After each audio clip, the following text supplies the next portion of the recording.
Alright guys, this is the dji Mavic Pro 2.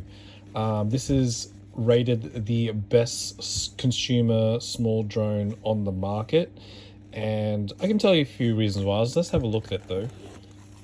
It's only 2 pounds, which is like just under 1 kilo in weight, so it's really lightweight. It's really perfect for traveling. You've got these collapsible wings, and this one, the bottom ones actually fold down and over like that. Then you have your on button here. Then you have the amazing camera. So this is it shoots 4K footage and 20 megabytes of raw still imagery. So it's a top of the line drone, very popular, and you'll see a lot of reviews on it. What you also get in the drone kit, obviously the blades will go on the wings there, and this is what the actual blades look like. All right, they just clip on to there, like that. And I'm just showing you guys because you obviously would see other footage. And this is where you connect.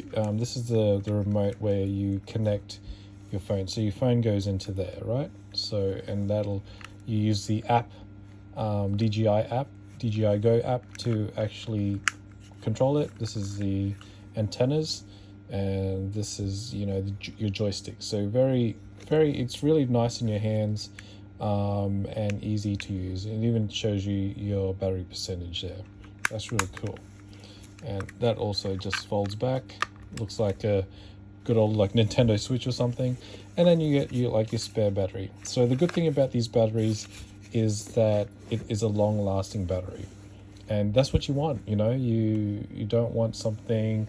Older models only lasted, you know, like just I would say like an hour, and this definitely lasts longer than like that. And it depends on how you're using it as well. So now it's turned off, you can just collapse the main body again and then fit it back straight into your pouch. Actually, I'll put it on the other side because there we go, just like that, and then put the control back in there. Beautiful for traveling, lightweight, and if you're a serious aerial drone, video, still imagery hobbyist or professional, this is the kind of drone you want for traveling, and you could probably do commercial jobs like that with it, because, you know, it is top of the line drone.